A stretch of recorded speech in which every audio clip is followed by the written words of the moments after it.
is the Fitzy and Wippa with Kate Ritchie podcast. How good is that? It is Fitzy and Wippa with Kate Ritchie. Welcome to the Wednesday podcast today. Very serious subject. And I know not many people go into these areas these days, but there's an area that you see when you pull someone's pants down. It's called dacking. The gates of hell.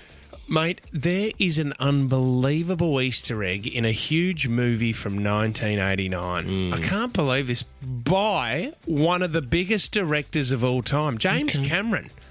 Do you know how much money James Cameron has taken home from his movies? Give it to me. Well, a couple of 100,000, that's for sure. No, $8 billion. Dacking in 2025 is a great topic of discussion. I mean, I'm not sure it's there's a place for it anymore. I dack myself now.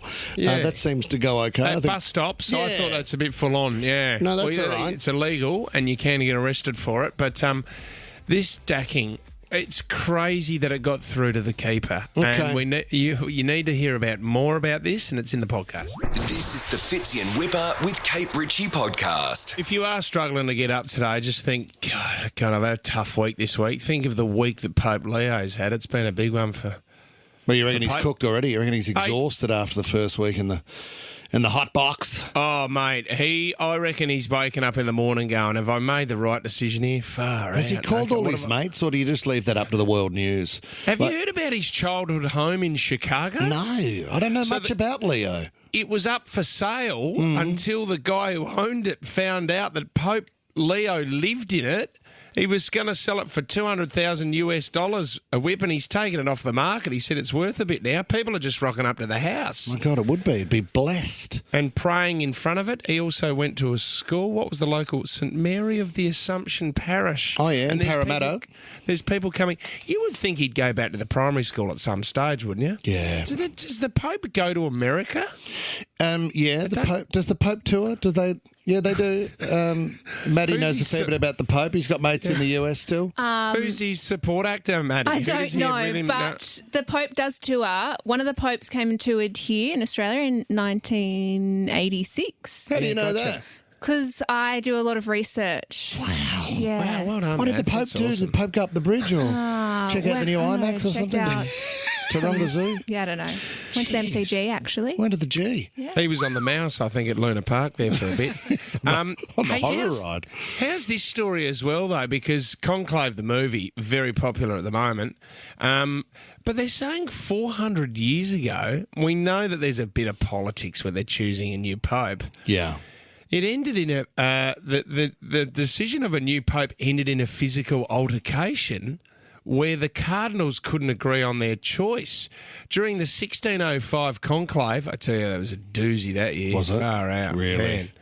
The vote was divided between church historian Cesare Baronius and ex-soldier Domenico Tosco for the position. The situation escalated to the point where the cardinals began physically jostling each other, causing such a ruckus that it could be heard outside the building. It's not a bad idea. What, UFC Pope style? UPC.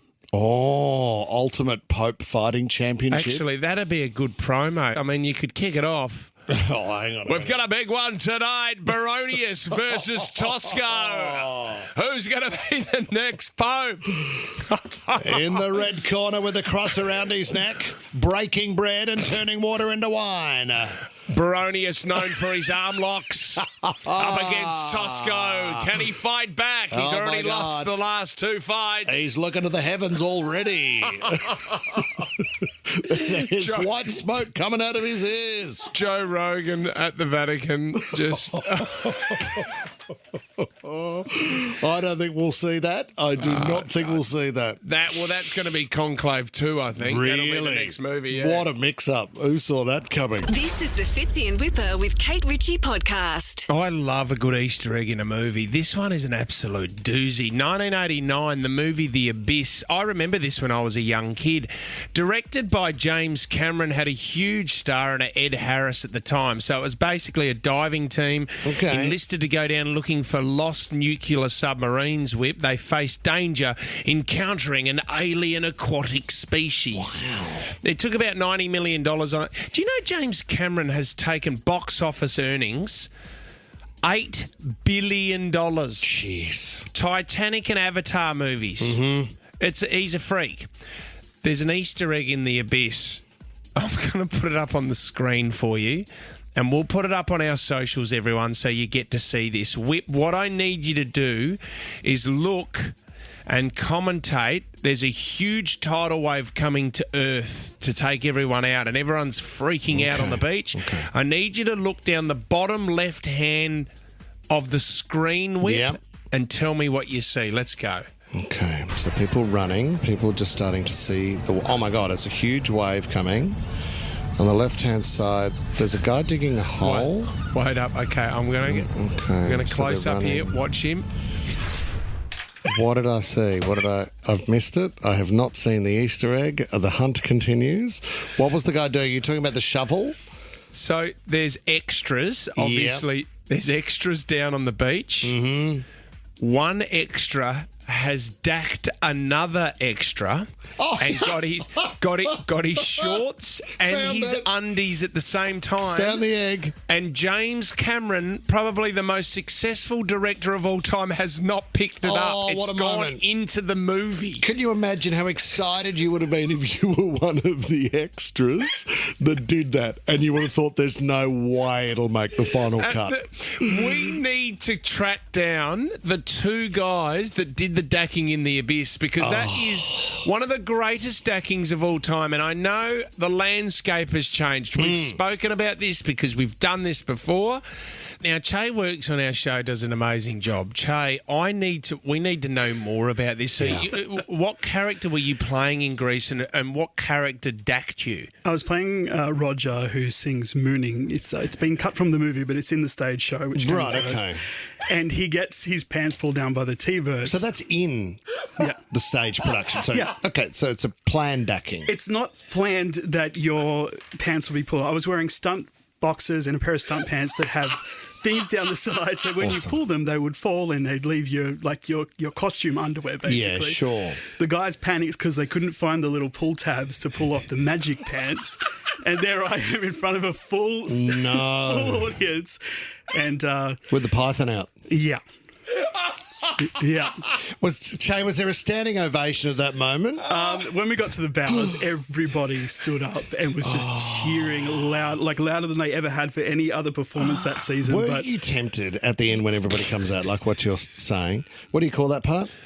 Where everyone bows and everyone... it's the bows. Credits. Did you think maybe I'll just drop them again? I mean, I'm going to double down on what everybody saw here. It did cross my mind, but I was only 17 at the time, so I thought it might have been a little inappropriate. And what were the reviews? Sort of 3 thumbs up? 3 less. Yeah. Was there anyone in the crowd who yelled out, "You're the one that I want"? That's not bad. The crowd was a blue rinse crowd. They were mostly old ladies. So. Yeah, but you got a couple of phone numbers that night, didn't you, Chae? About 6. Oh my God, there is nothing worse. I can just talk. It happened to me in a supermarket once where one of my mates got me a beauty. But you know what? The hardest part is if it's a double dacking, right? So the undies have gone down. You then have to bend over to pick them back up. Well, I was about 1,000 away from the record on the Addams Family pinball machine at the Port Noarlunga Football Club. Yeah. And my mates dacked me in front of everybody, and I didn't care, Whip. I kept playing. You should keep playing, yeah. Unfortunately, it tilted the machine. And I didn't get that record. Doing the sticking of the serious stuff this morning. Ricky has given us a call. You still feel bad to this day, but greatest dackings of all time. Morning, guys. How you going? Good, Ricky. What's your story? I was in high school, and we were all walking in a line, and right in front of me was one of my closest friends, and so she was wearing those pants that had the buttons all up the side. You know them track pants? Parachute pants, Ricky, yeah. Yeah, she was wearing those ones, and we've just completely ripped them off her, and she was wearing a G-string. And, Ricky, is dacking dead in 2025, or it's still a bit of a laugh? I mean, you're laughing when you tell that story. I'm laughing because it's so cringy. Like, honestly, don't do it anymore. No. Message from Ricky this morning. We did a song. We did Pharrell Williams, instead of Happy, we did Dacking. Dacking, yeah. Well, God, that was how long ago? That was years ago, probably 2-3 years ago. I was crossing the road, like the lights changed, and then have we got a bit of a Dewey Jazz? Because I'm dacking. Come along and watch me pull his jeans down to his shoes. Because I'm dacking. I mean, it's a bit of a stretch. We didn't get any feedback from Pharrell on that either. Let's go to Paul. Paul in Wollongong. What was the dacking that you remember, Paul? Yeah, g'day, Fitzy and Wippa. So I was at university and we were doing an experiment with the Petri dishes. Yep. And I had put my hands on the Petri dishes to see how much bacteria we grow. And I was in the process of doing that. One of the female student nurses came down and dacked me, but pulled both pants down. So I had to stand there and finish the experiment before I could pull them back up. Oh, my God. I mean, you really filled the Petri dish that day, didn't you? I didn't know what. Oh, my God. What bacteria did they find down there? Jesus, Paul. They had to relook at science from the ground up. My God, they've never seen anything like it in science. Look, that's it. We're not going to do those calls anymore until we'll give it a couple of months and then we'll do it again. This is the Fitzy and Wippa with Kate Ritchie podcast. Let's talk about this rumour that's floating around, and yesterday the news broke there could have been an amazing gift from the country of Qatar, Ryan James, and that gift to Donald Trump is a $400 million palace in the sky. It's a 747. A Boeing 747 with master bedrooms, guest bedrooms, 2 full bathrooms, shower, small toilets. It's got a kitchen, mate. It's got a private office. He can't accept a gift. I mean, if Barry O'Farrell got turfed here in Sydney because he took a bottle of Grange, Penfolds Grange, I mean, when you're taking a $400 million plane, you can't hide that. I mean, if you were Barry O'Farrell and you were off at the plane, you would say, I will quit my job on the spot just so I can keep the $400 million plane. It's not bad. I mean, the Don has a jet. We know that. Obviously, he has Air Force One, which he flies in professionally. But this apparently has all the luxuries that he would prefer. This is fascinating. It's got TVs in every room. It's got 13 Blu-ray players. Who's used that? And obviously it's got the internet because he's flat out working on this jet. Qatar just put their hand up and said, Don, you know what? I reckon this is something we'd love to give to you. I know that Air Force One is having a little bit of work done at the moment, so please, this is a gift. I mean, it doesn't feel loaded at all, does it, Fitz? Yeah. Doesn't feel like there's a side deal being done at all. You scratch my back, I'll scratch yours. He's just gone over there. This is just a congratulationary sort of present that they've given it to him. Well, like you said, you wouldn't think that the president could accept a gift like this. Here's what he had to say yesterday. Mr. President, what do you say to people who view that luxury jet as a personal gift to you? Why not leave it behind? You're ABC fake news, right? You should be embarrassed asking that question. They're giving us a free jet. I could say, no, don't give us. I want to pay you $1 billion or $400 million or whatever it is. Or I could say, thank you very much. There was an old golfer named Sam Snead. Did you ever hear of him? He won 82 tournaments. He was a great golfer. And he had a motto. When they give you a putt, you say, thank you very much. You pick up your ball and you walk to the next hole. A lot of people are stupid. Then they putt it and they miss it. You know what? Remember that. Sam Snead. You say, thank you very much. What? What are you talking about, you idiots?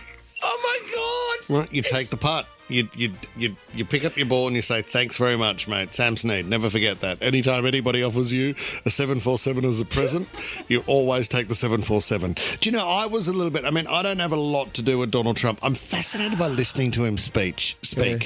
His values don't relate to me, so I kind of keep it removed, but I'm fascinated by hearing what he's going to say next. Then I was hit a bit personally the other day when he was having a go. As a man that has used a bit of Monjaro, not afraid of a weight loss jab, he came out and said this. I mean, I'll tell you a story. A friend of mine who's a businessman, very, very, very top guy. Most of you would have heard of him. Very, very highly top neurotic, brilliant businessman, seriously overweight, and he takes the fat shot drug. And he called me up and he said, President, he calls me, he used to call me Donald, now he calls me President, so that's nice respect. But he's a rough guy, smart guy, very successful, very rich. I wouldn't even know how we would know this, but because he's got comments. President, could I ask you a question? What? I'm in London, and I just paid for this damn fat drug I take. I said, it's not working. He said,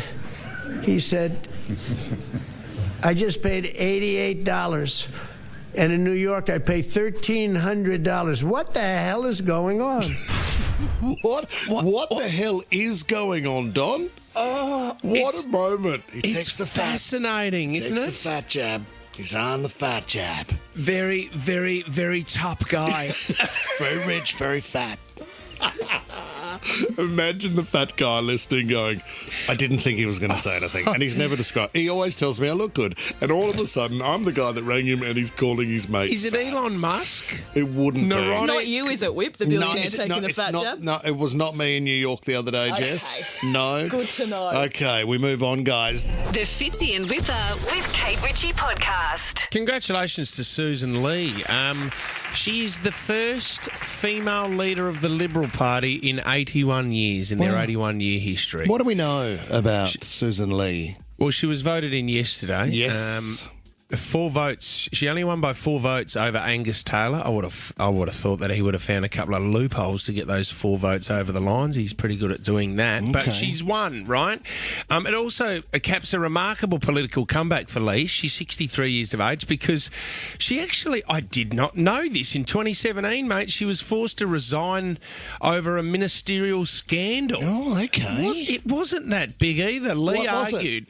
Well, it was over travel expenses. It's always politicians and travel expenses. You get a chopper here, you get a chopper there. Get over it, guys. Lee argued she had not broken rules but admitted to an error in judgment when she claimed $370 in travel allowance during a trip to the Goldie when she bought an apartment. Come on. Yeah, you know what I think she actually did, Fitz? She went through Macca's with a cab charge and she said, you pay for it and I'll add it on the cab charge. Yeah. Couple of junior burgers. Get over it. Congratulations to Sussan, and a tough road ahead. Obviously, they got absolutely annihilated at the election, and they've got to build it back up. But I don't know. Am I being petty here? What's wrong? I'm looking at one thing here, mate, and I'm sorry for doing this. But go on. Does Sussan have an unnecessary letter in her name? How do you spell it? Well, it's Sussan. It's Sussan. It's not. I thought Susan was spelt with a double S. No, it's not. No, it's always been one S. One S in the middle. It's Sussan. And I don't know. 13 24 10, do you have an unnecessary letter in your name that you're not happy with? Like a letter that's just there and you go, why did Mum and Dad put that letter in my name? I mean, one of the most confusing, and we talk about this a lot on the show, is the name Sean. Now, it was only the other day that we discovered a brand new spelling for the name Sean. Yeah, how was it spelt, Maddie? How did this Sean spell? I believe it was SOHN. Yeah, it was S-O-H-N, Sean, which was an Irish spelling, which added to the S-E-A-N, the S-H-A-W-N, and the S-H-A-U-N. U-N. Oh my God, is that 5 different Seans? Annie's given us a call from Layla Park. Annie, have you got an unnecessary letter in your name? Yeah, my name has got it's got 2 S's in it. It's got two what? Sorry. 2 S's in it. 2 S's in it? Your name is Annie and it's got 2 S's in it? Sorry. I mean, I know someone that has got 2 S's in his name is Christopher. Oh, Christopher. Krez. Sorry. It's a real Krez. So he's a Christopher, is he? Yeah. Okay. So, too much. Too heavy on that. Why do parents add these unnecessary letters? I mean, we can do unnecessary letters. Great phone topic, but also if your name's Sean and you spell it differently to what we've already thrown out there. Now you're going too far. Well, one of my very good friends, and you know Gary, Gary's got double R in Gary. Right. There shouldn't be a double R in Gary. Sussan Fashion is double S. It's double S, but that's pronounced Suzanne. Well, her name's not Sussan Ley. Yeah, Susan and Suzanne is the same name. No, mate. No, I would argue it is. No, all those in favour say aye. Wait up. Is the new Liberal leader, is it Sussan Ley? It depends how you pronounce it. It's like saying, oh, this is Sadie or it's Sandy. Do you know what? She should get Ash. dressed by Suzanne. Is Susan and Suzanne the same name? No, they're different. So Susan is Sussan. I always thought Suzanne was Suzanne. S-U-Z? Oh, now you're throwing this a goes with curveball. that at Suzanne is double S.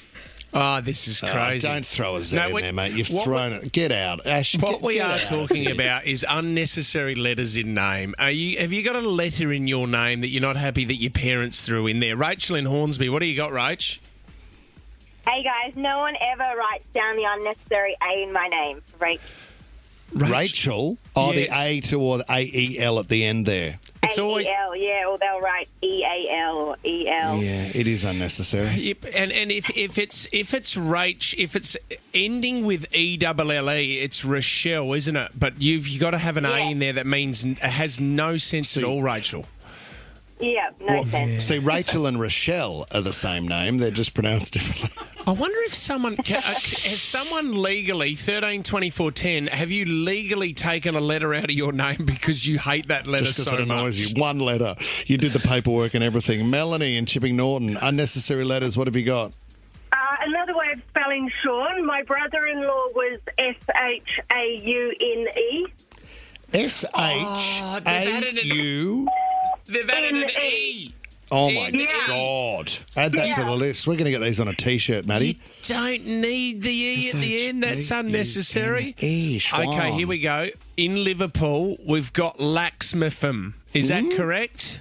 It's Laxmithim. Laxmithim. And what's the unnecessary letter that you would like to take out of your name? Laxmithim? It's 4 letters, so my name is supposed to be Laxmi, but my mum spelled my name wrong on the birth certificate, so I've got P-H-I-M instead of Tim, and then they didn't cross that out, and then I've just got 4 accidental letters in the name. Oh, my God. I was really blocked up one time when I took some Laxafem, and it cleared me straight out. Hey, where's that name from? Laxmi is from India, but I'm not Indian. I'm Cambodian. Oh, this is great. So can you legally, is it a big process, a huge process to get it changed? Or have you thought about changing it, Lax?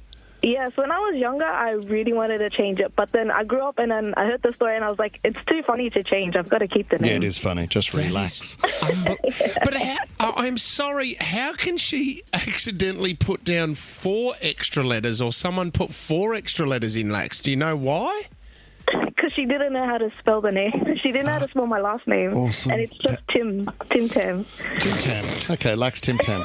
That's a great story. Ash in Castle Hill, tell us about your friend. Hi, guys. My girlfriend's name is pronounced the same as mine, Ashley. However, she has an A in the middle of her name. So A-S-H-A-L-E-Y.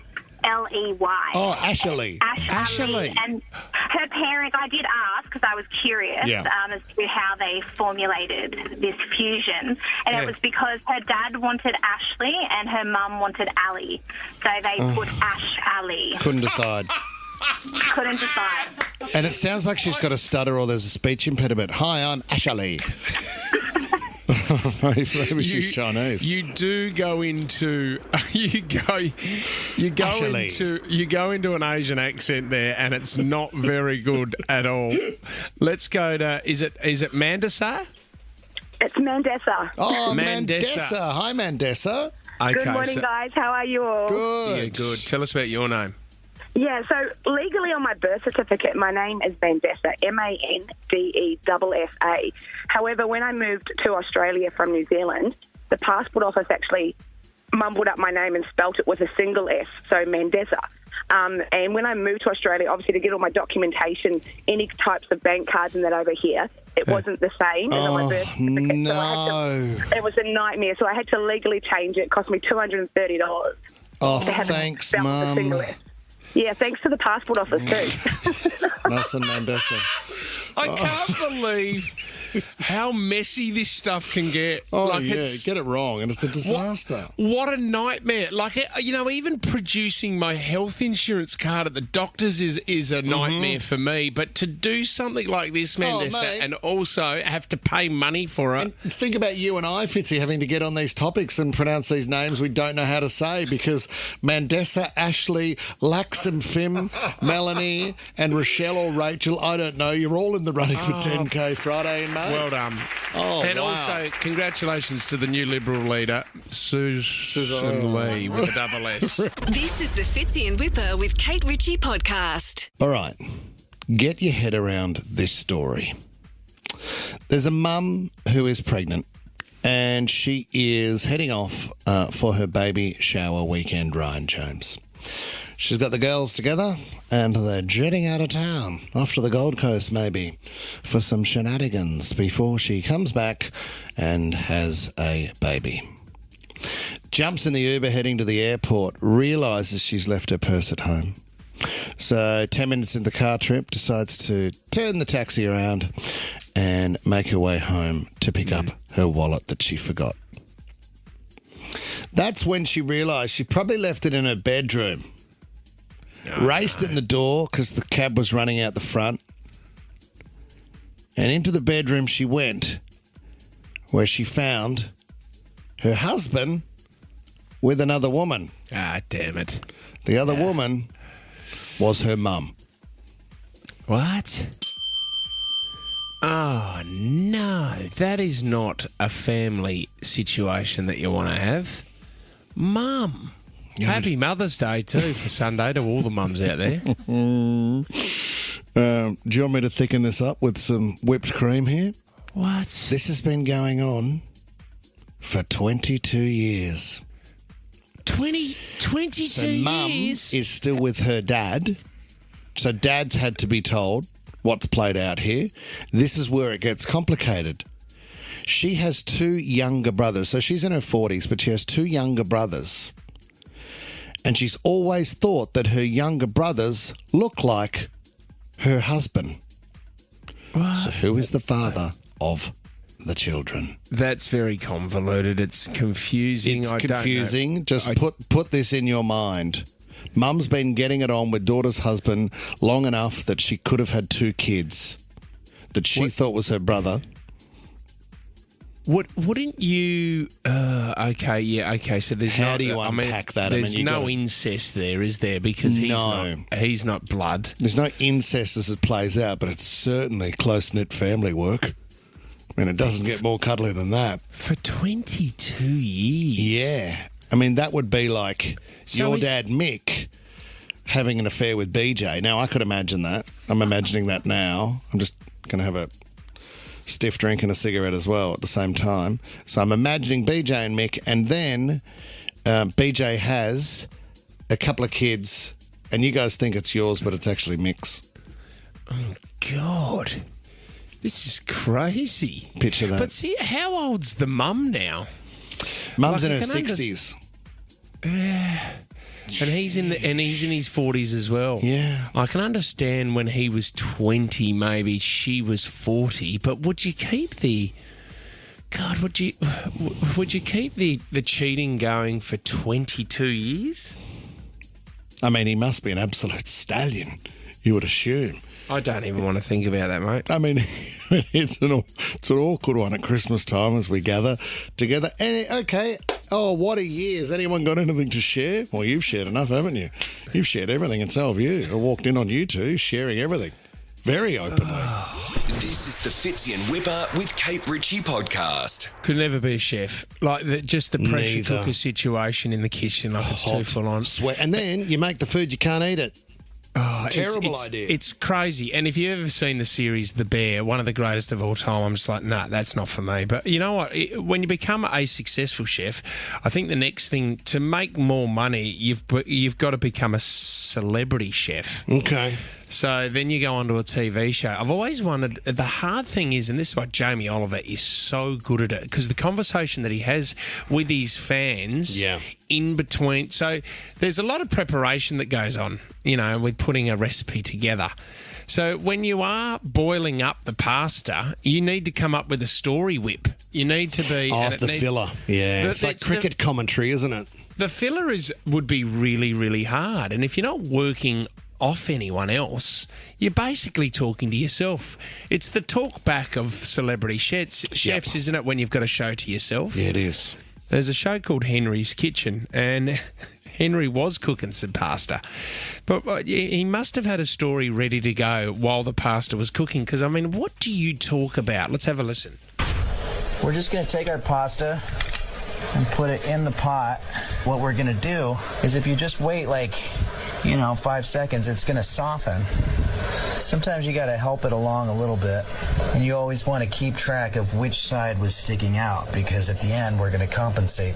I remember when I was a kid growing up, my friend Justin and I wanted to make a roller coaster, so we started saving money by putting our lunch money in a shoebox. What? And after about 6 months, we had a couple $100 in there, but it turns out that my friend Justin's sister's boyfriend had found the shoebox, and he stole the money to pay for an abortion. Okay, this is looking just about ready. Oh my God. You've overcooked the pasta and you've shocked everybody with an unbelievable story. He's finally got the story out, but it was in between the pasta cooking, so he didn't have much time to tell it. He got there. Just talk us through the cheeses and your other toppings, mate. What about the sauces? It was a magnificent carbonara, let's just say that. You'd hope so. Fitzy and Wippa with Kate Ritchie is a Nova podcast. For more great shows like this, download the Nova Player via the App Store or Google Play. The Nova Player.